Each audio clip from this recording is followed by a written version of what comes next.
My name's Nina Shoroplova. I'm the author of a book called Legacy of Trees, Purposeful Wandering in Vancouver, Stanley Park. Because for me, the trees that grow in Stanley Park these days are the ones that tell the story of the history of Stanley Park. And today we're looking into the history of the cherry blossoms. There are many cherry blossom trees in Stanley Park, and here we are at Lost Lagoon, on the south shore of Lost Lagoon, and behind me is a beautiful old shiratae. There are 3 of them in this area. They've got quite a bit of age on them. Some of what's called witch's broom, but that doesn't really detract from their beauty. This cultivar starts out with a deep pink bud and opens it up into a double white blossom, of which there are many growing in each umbel. An umbel is a group of flowers that all come together from one bud.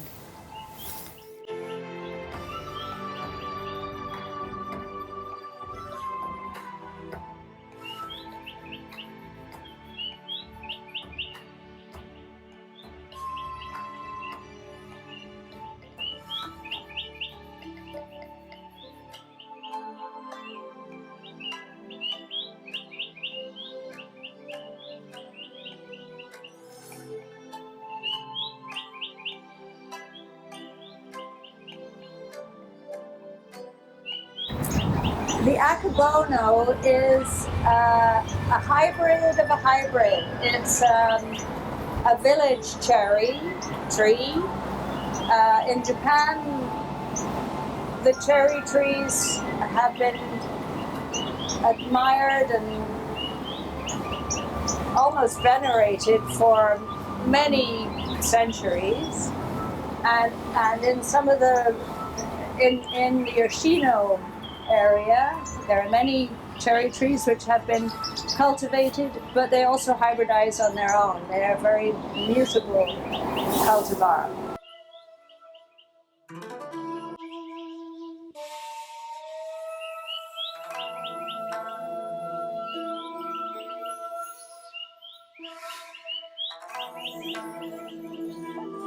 We're in the middle of a grove of Akebono. Akebono is a cultivar of a cultivar, and there are several of its parents here, and we'll have a look at those in a moment. These trees are in full bloom. There's barely a bud left, but there must be a few because there's a tinge of pink to these trees. But come soon, because when these blossoms start to fall and the leaves start to come out, the trees change, and it's that very delicate time moving from the white of the trees to the green of the leaves.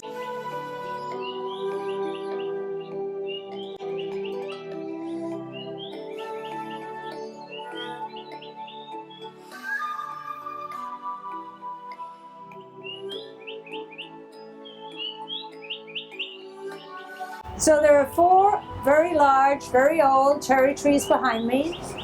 They have a certain amount of fungal adjustment to, it's called witch's broom, is the way the tree is adjusting to the fungus and growing in a different way. But where you see the blossoms, these are the ones under which people would sit on a big blanket and have a big party, eating, drinking. These are the Somei Yoshino. And Yoshino is an area in Japan where these were growing wild and hybridizing on their own for hundreds and hundreds of years, and were then cultivated and selected, and from this already hybridized tree, it became the hybrid father of the younger Akebono.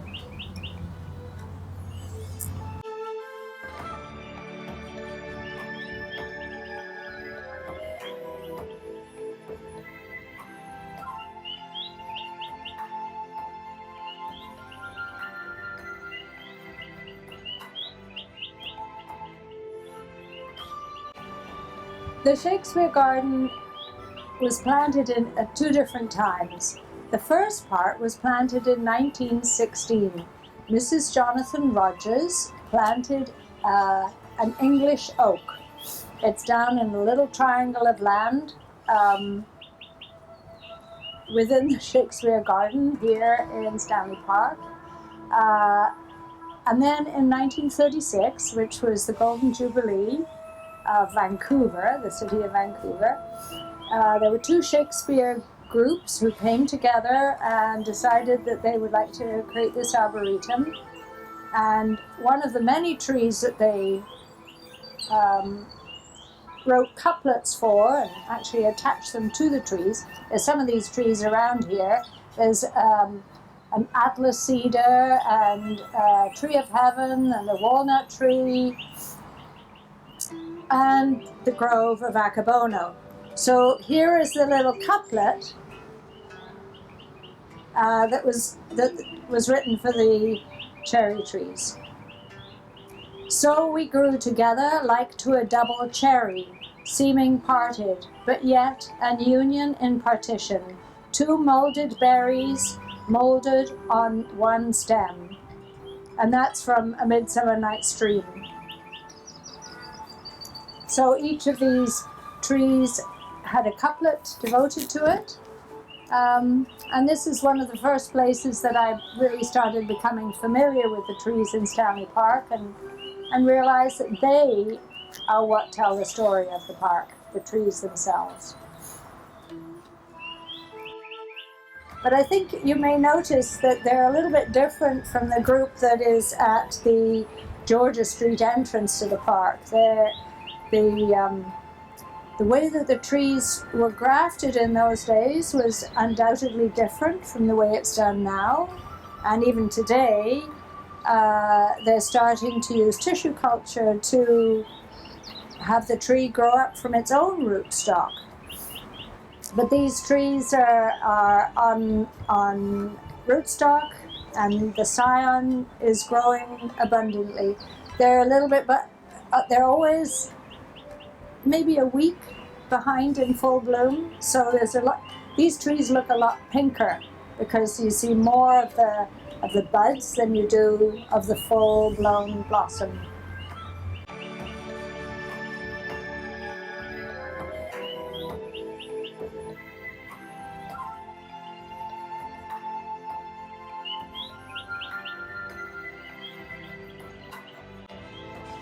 We're now at the Japanese-Canadian War Memorial in Stanley Park. The aquarium is over there, and Lumberman's Arch is down there.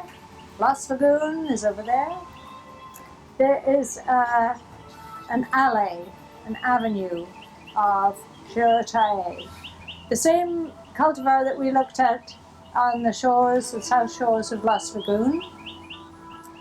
And this alley, I don't have the actual details, but I've seen photographs from when the War Memorial was unveiled in 1920, just after the First World War, and there are hints of cherry blossom trees in those old photographs. By 1932, the avenue of cherry blossoms was very clear. So this avenue is an historical avenue.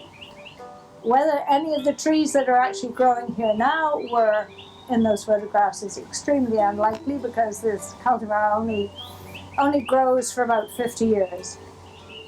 But it's an absolutely gorgeous cultivar that the blossoms are double.